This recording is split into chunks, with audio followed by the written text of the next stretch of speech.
Hello, I'm Josh Rubenstein, Public Information Director for the Los Angeles Police Department. This critical incident community briefing is intended to provide you with information about a law enforcement-related injury. It's also known as a LERI that occurred in Wilshire Division in the city of Los Angeles on May 30th, 2020. A LERI is a use of force incident where an individual requires hospitalization. Now, you're about to see relevant body-worn video footage of an exchange which could have possibly been at the intersection where the incident occurred. Investigators are unable to corroborate that the footage in the body-worn video and the incident in which the complainant was struck are the same footage. The video does not depict the complainant being struck. However, this is the only video that could have been from this incident, based on what we know right now. The LAPD conducts very thorough use of force investigations, which typically require investigators to interview multiple witnesses, view numerous hours of video footage, and analyze a significant amount of forensic evidence. We're still at the very early stages of the investigation, which can often take up to a year to complete, and our understanding of the incident may change as this additional evidence is collected, analyzed, and reviewed. We also do not draw any conclusions about whether the officers acted consistent with our policies and the law until all the facts are known and the investigation is complete. Word of caution. The images and information you're about to see may be disturbing. When a police officer uses force to arrest a suspect or defend against an attack, it can be graphic and difficult to watch. In addition, there may be strong language used by those shown in the video. Viewer discretion is advised, especially for young children and sensitive viewers. Hello, I'm Captain Stacy of Media Relations Division of the Los Angeles Police Department, and I'm going to give you a brief overview of an incident that occurred on May 30th, 2020 around 7 p.m. Los Angeles police officers were assigned to a mobile field force for crowd control at the intersection of Beverly Boulevard and Edinburgh Avenue due to the citywide protest and civil unrest. A mobile field force is simply a group of officers who are easily deployed on foot or in vehicles to address rapidly developing incidents.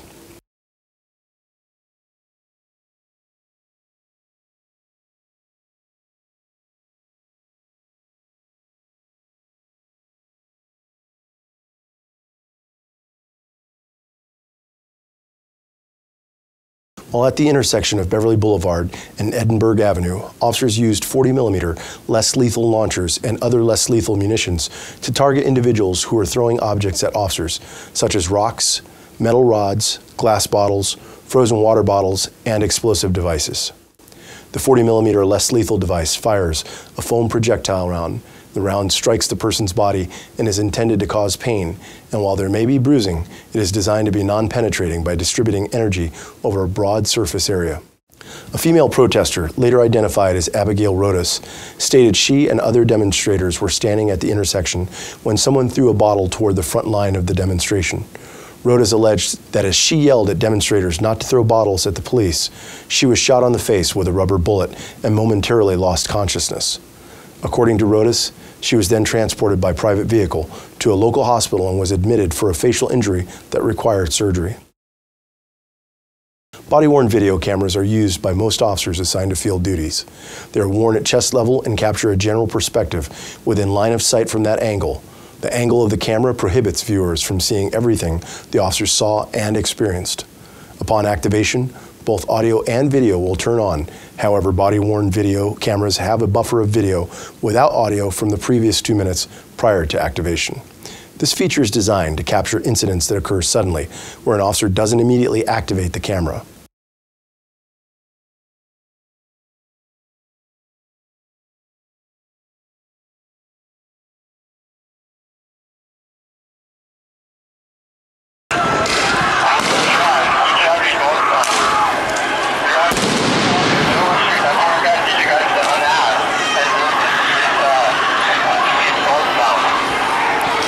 Chaka, let's start walking that way. Get him in line. I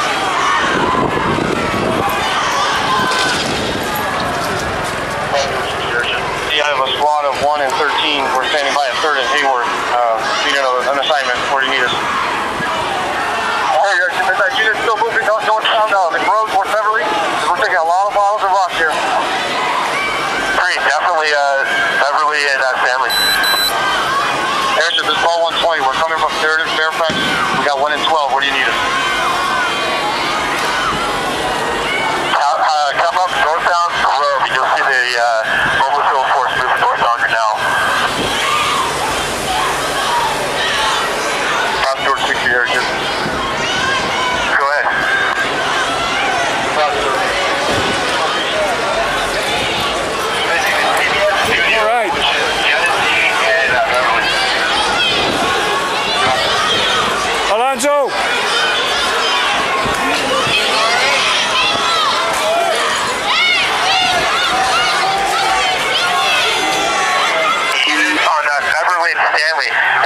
we got?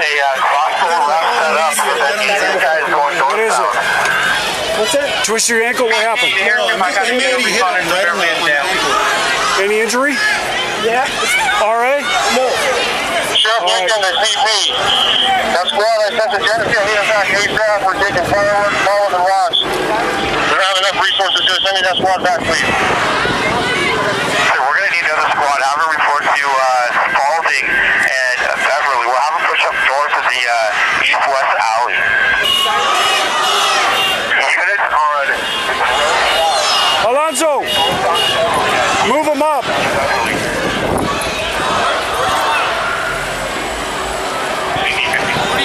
I just want them standing by over there. On this side? Yeah, on the left there. And I don't know who's in charge over there, but just let's have them ready to go. Come on, guys, let's move up. Let me be another unit to respond. Either at Stanley and Beverly to help push this large crowd eastbound. They're throwing rocks and bottles, and this is where the supervisor at as well.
Throwing bottles.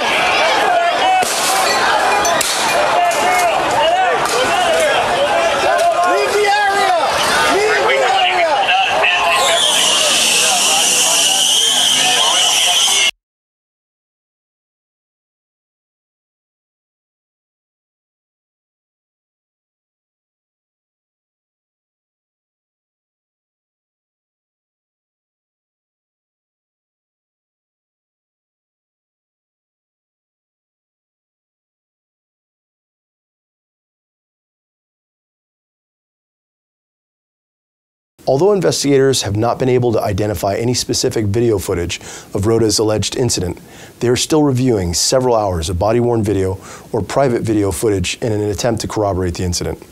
This incident was originally reported as a complaint investigation, and on August 24, 2020, it was determined that LAPD's Force Investigation Division would investigate this incident as a categorical use of force. LERI. In the next several months, the LAPD will continue to investigate and analyze this incident. They'll continue interviewing any new witnesses that may come forward and complete any forensic tests. After the investigation is completed, our Critical Incident Review Division will forward their findings to the Chief of Police, who will make his recommendation to the Civilian Board of Police Commissioners. The board will evaluate the evidence to determine whether the officer's tactics and use of force in this instance met the high standards expected of all LAPD officers. If you'd like more information on how the LAPD and the LA District Attorney's Office investigates all officer-involved shootings and other serious uses of force, visit lapdonline.org, where you can also find LAPD's use of force policies and procedures. Thank you for taking the time to view this critical incident community briefing.